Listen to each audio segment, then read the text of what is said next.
Merhaba arkadaşlar, Teknodestek kanalına hoş geldiniz. Bugün sizlere Android cihazlarınızda Google Play üzerinden daha önceki geçmişte indirmiş olduğunuz uygulamaları nasıl görebilirsiniz? Bununla alakalı bilgileri aktaracağız. İlk öncelikle cihazımızdan Google Play'e giriş yapıyoruz. Google Play'e giriş yaptıktan sonra profil fotoğrafımızın ya da ismimizin yazılı olduğu sağ üst tarafta bir bölüm olacak. Buraya tıklıyoruz ve buradaki seçenekler içerisinde uygulamaları ve cihazı yönetin diye bir bölüm olacak. Buraya tıklayacağız. Burada genel bakış kısmı var. Güncellenen ya da güncellemesi olan uygulamalar hangisi ise bunları sağlayabiliyorsunuz. Hatta benim 2 uygulama güncelleme gelmiş. Güncelle diyelim hemen. Daha sonra genel bakışın yanında yönetme var.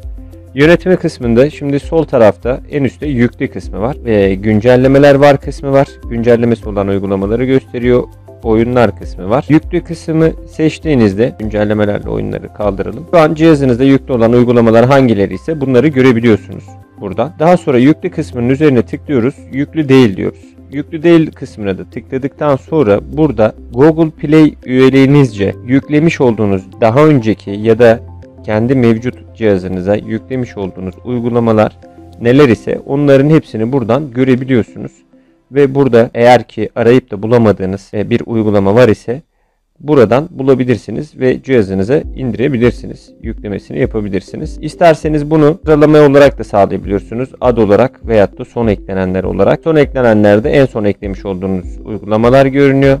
Ad olarak seçerseniz de uygulamaları isim sıralamasına göre sıralamış oluyor. Evet arkadaşlar, bugün sizlere Google Play üyeliğinizde daha önceki yüklemiş olduğunuz uygulamalarınızı nasıl görebilirsiniz? Bununla alakalı bilgileri aktardık.